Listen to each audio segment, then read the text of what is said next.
Brave Lucina. Do you have her in your barracks? Have you considered using her?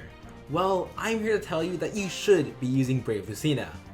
That's it. That's the video. Go build her and use her. I suppose I could give you some reasons. Hey everyone, I'm the Exalt Tai, and here's why you should be using Brave Lucina. The main part of this video will be covering what makes her good and why I'm encouraging using her. I'll also be covering her usage in certain game modes as well. Then I'll showcase some optimal builds and recommended skills for her. If you enjoyed, subscribe. I do a lot of Heroes content and there's more to come. Now then, let's change fates! The future is not written. Lucina, the Brave Princess, is a Lance infantry unit. I want to mention her stats very briefly because they're not the start of the show. 34-36 is a great offensive spread. 36 speed especially has the potential to run Repel or Close Call if you can get the plus speed IV and Dragon Flowers. I should mention that Lucina is a support unit, which her stats benefit pretty well. While the 19 res is not that good, 27 defense is workable, and her personal weapon does give her plus 3 defense, so she reaches a solid 30 defense. That's all boosted by her nice HP of 41. She's going to have solid physical bulk, but not that good magical bulk. So definitely try your best to have her avoid magical combat if possible, because as a support unit, she needs to survive. By the way, during the rest of the video, the stats at the bottom will rotate between variations. It will be at base stats, then max Dragon Flowers, then plus 10, and then plus 10 with max Dragon Flowers. She's a 5-star exclusive unit, and she's not in the new Heroes or Special Heroes summoning pool anymore, so that's why I'm showcasing the variations. This order will also apply towards the build section too. So what is that support? It's all in her weapon, the Garruskull. So the whole effect description is like really long, so I had to shorten it as much as I could. So like breath cooldown, that's the if the foe initiates combat against these allies, grant special cooldown charge +1 per attack to those allies, just like those regular breath skills. Anyways, Lucina gives +3 in combat buffs to all stats to melee damage allies who are Sword, Lance, Axe, Bow, Dagger, and Beast. That is pretty good by itself. Those buffs can't be hit by Panic, which is very useful, and they also work with solo units since the range is 2 spaces. But the main prize is that breath cooldown effect. This support skill allows Lucina to give her allies +3 to all stats and a powerful enemy phase skill. With Lucina behind your units, they don't need to run a breath skill in their A slot and run something else which opens more viability for them. The Garruskull is incredible, more damage to attack, more doubles with speed, more physical and magical bulk with defensive res, and to top it off, a powerful special cooldown drop effect. Sometimes you have to make a decision with choosing a breath skill or disencounter or other skills for your A slot. But with Lucina, she solves your breath problem, so you can run disencounter or solo skills or a stance level 4. Her support is not something you can make light of. Lucina also has Ether, which while a long cooldown special, it does heal her, which can help her survive a bit longer.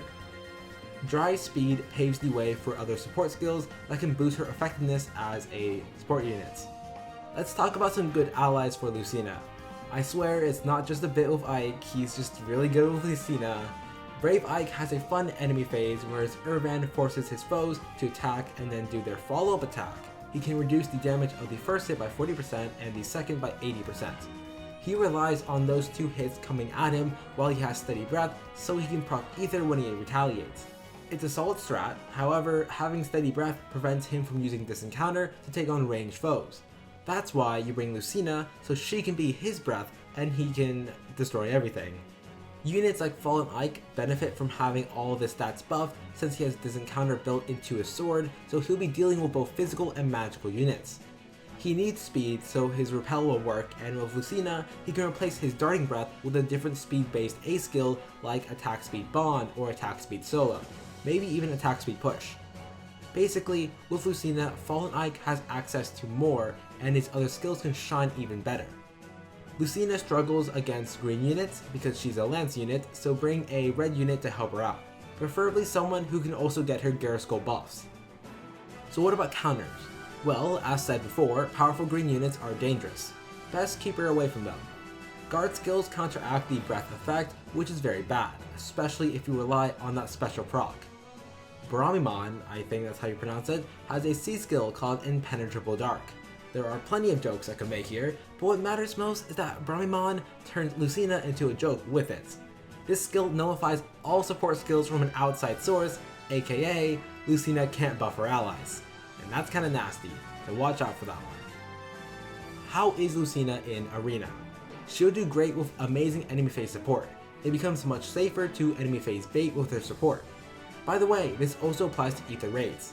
You can run B dual infantry for higher scoring, and the plus 5 HP is nice for survival, but dual skills are not that good. If you can get some merges in Dragon Flowers, you don't need dual for scoring. Ether does help with scoring, but since she comes with it, the SP cost is slightly lower. I believe that's a factor in scoring. An important thing to keep in mind is depending on the matchup, her support might not be enough. Say against Legendary Julia, who has very high attack, plus 3 res from the Gare Skull is not enough. You're going to need something more like Distant Guard, but that does mean you won't be able to run another drive or tactic skill, which is unfortunate. Against Fallen Ike, you're going to need some speed to counteract his repel skill, or you just need a bunch of attack to just go right through it. For both Ether Raid offense and defense, I'd say she'll do very well. On offense, she can buff her allies and help them with baiting. By giving plus 3 to all stats and the special cooldown effect, she can help her Null Sea Disrupt allies take on Brave Veronica. On defense, she'll do well, but the AI is not that smart. You need to have her weapon equipped so she can support, but that also means the AI will force her to fight. Which, you could run some skills like Impact or Fury to ensure she doesn't die, but the AI is really dumb, and that might not be enough. You could trap her in some buildings, but that does lower her support range. Also, her poor res makes it easy for magic nukes like Lysithea or Ophelia to take her out. And in story content, like many units, she'll do great. Even against high HP Lunatic or Inferno challenges, or the hero battles, that support is amazing. You can plan for the enemy phase, which is very helpful since some of those foes take a while to kill, so just chip away. She also has solid defensive stats and the speed so she can take a few hits. That's very helpful in chain challenges where you need to keep living to the end, and sometimes you have to take a hit, so it's good to have some solid stats to back you up. Theoretically, against reinforcement maps, you could just surround her with Omni tanks and give them some healing special so they don't die and you just win. But that's just the theory. Here's some example builds with recommended skills that you should consider running. Her A skill can mix around with anything you have, but what matters most is that she survives. Keep in mind that Lucina's main focus should be support. However, there will be times where she might need to fight, and it's best to be prepared. Fury boosting all of her stats is a big boon.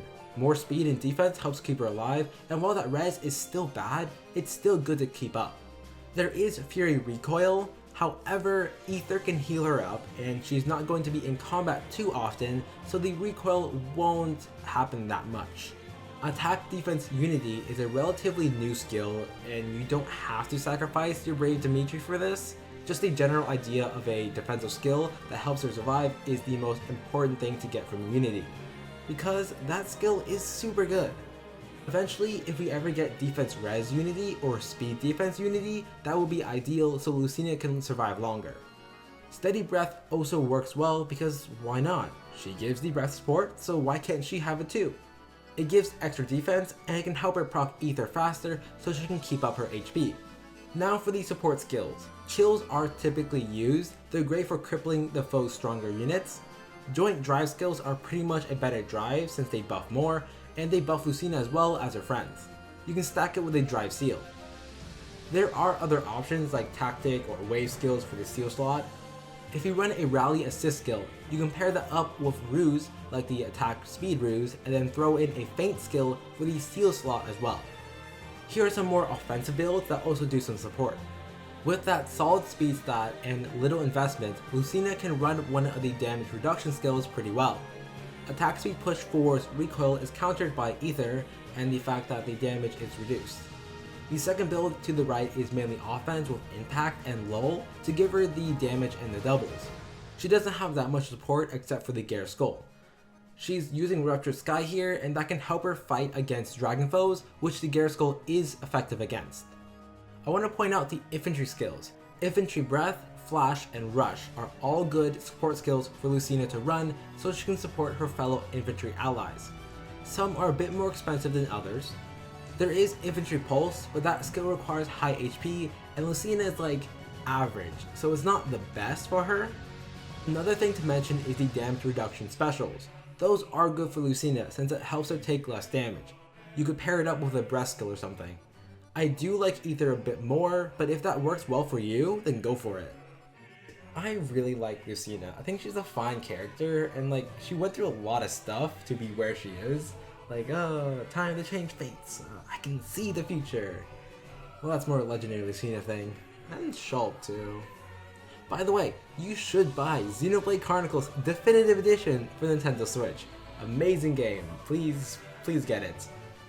So, thanks for watching, everyone. This is a slightly different approach to how I normally make videos. It's not a review, and it's not like a how to build video either. It's kind of like a PSA, I guess. Like, hey, you should use Brave Lucina because she's really cool. And honestly, if I had a Brave Lucina on my account right now, I would probably like showcase some footage of her, but I don't have her. So yeah, that really sucks. Subscribe for more Fire Emblem Heroes content, and you can find me on Twitter at Exalt Tai for video updates. And with all that, stay hydrated, folks, and stay safe.